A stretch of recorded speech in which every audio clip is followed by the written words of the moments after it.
کرنے کی رات۔ ایک اور ایمان تازہ کرنے والی بات بتاؤں، جو شعبان المعظم ہے نا، یہ درود پاک پڑھنے کا مہینہ بھی کہلاتا ہے۔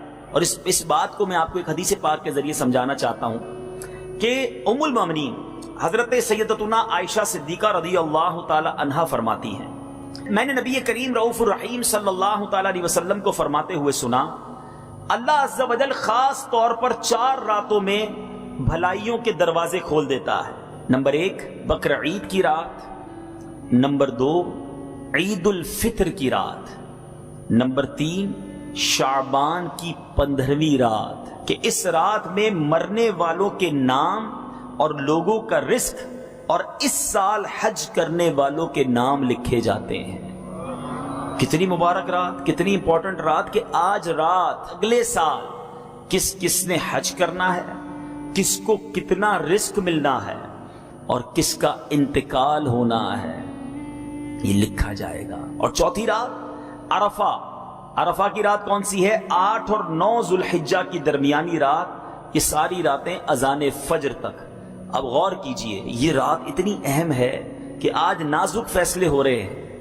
ہم میں سے ہو سکتا ہے کسی کے بارے میں لکھ دیا جائے کہ اب چند دنوں کا مہمان ہے، ہو سکتا ہے آج ہی باری آ جائے، کل ہی باری آ جائے، پتہ تو کسی کو نہیں ہے نا، ہم میں سے کوئی کبھی بھی جا سکتا ہے۔ رات جہاں اللہ کی رحمت کی یاد کرنے کی رات ہے، اپنی موت کو یاد کرنے کی بھی رات ہے۔ اور قبرستان جانا بھی یہ دراصل موت کو یاد کرنے کا ایک بہانہ ہے، عبرت حاصل کرنے کا ایک طریقہ ہے۔ بدقسمتی سے آج قبرستان بھی جاتے ہیں مگر موت یاد نہیں آتی ہے۔ قبرستان میں بھی ٹیلی فون چل رہے ہوتے ہیں نا، الامان والافیز، وہاں جا کر بھی یاد نہیں آتا کہ تیرا آخری ٹھکانہ کیا ہے، یہی تیری آخری منزل ہے۔ اے دنیا کے گھر بنانے والوں اور اسی کی رنگینی میں گم رہنے والوں، یہ کیوں نہیں سوچتے کہ میرا آخری ہوگی؟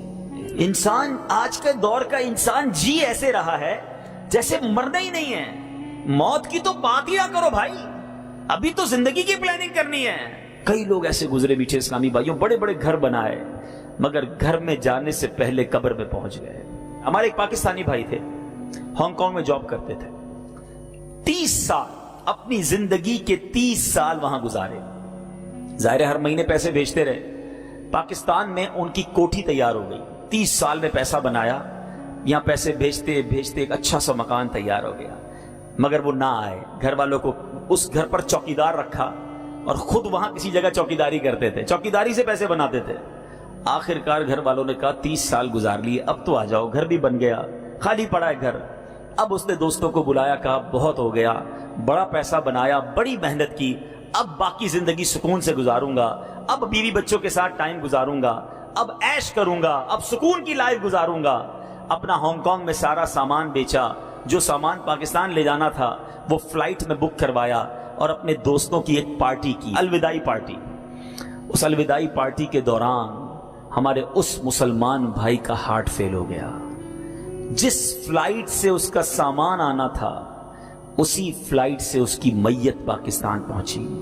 جس کوٹھی کو 30 سال پیسے جوڑ کر بنایا تھا، ایک رات اس میں گزارنا نصیب نہیں ہوئی، اس سے پہلے قبر میں پہنچ گیا۔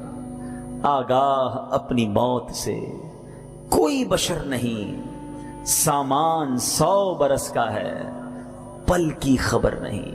آج کی رات کچھ یاد کرنے کی رات ہے، کچھ سوچنے کی رات ہے کہ مجھے جانا ہے، یہ ٹھکانہ نہیں دنیا میرا، میری منزل کچھ اور ہے۔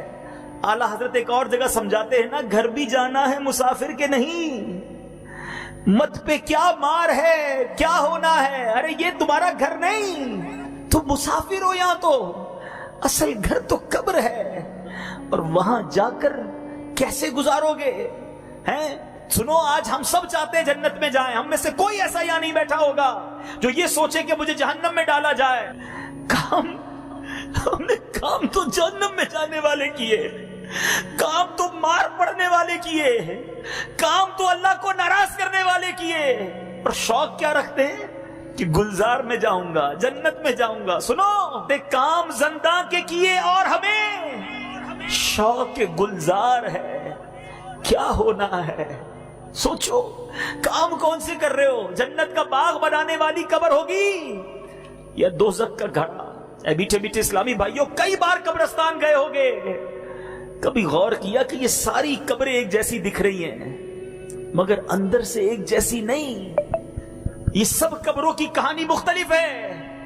آج اس دنیا میں زندگی گزارنے کے بہت سارے انداز ہیں، بہت سارے انداز ہیں رہنے کے، بڑے طرح کے گھر ہیں دنیا میں، مگر قبر تو دو ہی طرح کی ہے۔ قبر دو طرح کی ہے، تیسرا آپشن نہیں۔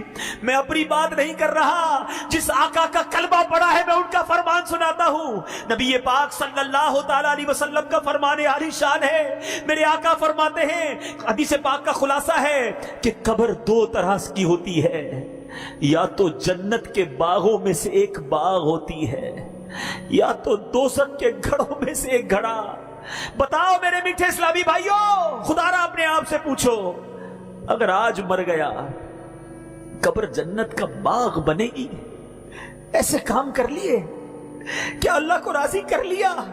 زندگی گناہوں بھری تو نہیں گزری؟ اگر دل سے آواز آ رہی ہے کہ ہاں میری قبر جنت کا باغ بن جائے گی پھر تو ٹھیک ہے، اور اگر آواز یہ آ رہی ہے کہ نہیں ابھی نہیں مرنا، ابھی تو بہت نیکیاں کرنی ہے، ابھی تو توبہ کرنی ہے، ابھی مر گیا تو مر جاؤں گا، پھنس جاؤں گا، تو بتاؤ پھر کب توبہ کرو گے؟ پھر انتظار کس بات کا ہے؟ اے میرے میٹھے اسلامی بھائیوں، اچانک موت آتی ہے، کبھی یہ نہ سوچنا کہ موت بڑھاپے میں جا کر آئے گی، ہمیں نہیں پتا کہ کبھی بھی آ جائے گی۔ 70 سال اس کی نافرمانی کرتے رہو، 70 سال تک اس کی نہ مانو، اس کی بارگاہ میں جرم کرتے رہو، ایک بار سچی توبہ کر لو، ایک بار اس کو راضی کر لو۔ ہے کوئی مانگنے والا کہ اس کی مراد پوری کی جائے، ہے کوئی توبہ کرنے والا کہ اس کی توبہ قبول کی جائے، ہے کوئی مغفرت کا سوالی کہ اس کی مغفرت کر دی جائے۔ ارے اس کی رحمت تو آوازیں لگا رہی ہے، آ جاؤ آج اپنے مولا سے سچی دوستی کر لو۔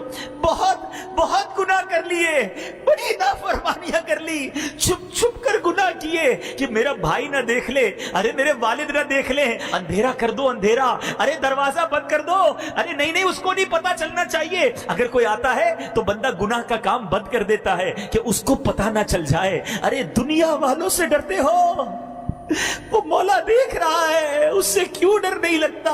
اس سے محبت کیوں نہیں کرتے؟ آپ کو آپ کے رحیم مولا کی طرف بلا رہا ہوں، آؤ اس کی رحمت کے کرم میں، اس کی رحمت کی چادر میں، اس کے دامن کرم میں چھپ جاؤ اور اپنے گناہوں سے سچی توبہ کر لو۔ آج معافی مانگنے کی رات ہے، آج اللہ کی رحمت کو پکارنے کی رات ہے۔ اے اللہ فضل کر دے آج کی رات، آج ہماری مغفرت کر دے، سچی توبہ عطا کر دے۔ آ جاؤ میرے میٹھے اسلامی بھائیوں، آج مانگنے کی رات ہے، آج سر جھکانے کی رات ہے۔ اللہ ہم نے حدیثوں میں پڑھا ہے، آسمان دنیا سے یہ ندا دی جا رہی ہے کوئی مانگنے والا، ہے کوئی توبہ کرنے والا، ہے کوئی مغفرت کا سوالی؟ لبیک لبیک، یا اللہ تیری رحمت کے سوالی جمع ہے، مغفرت کے لیے بھکاری جمع ہے، ہماری جولی میں آج مغفرت کی خیرات ڈال دے۔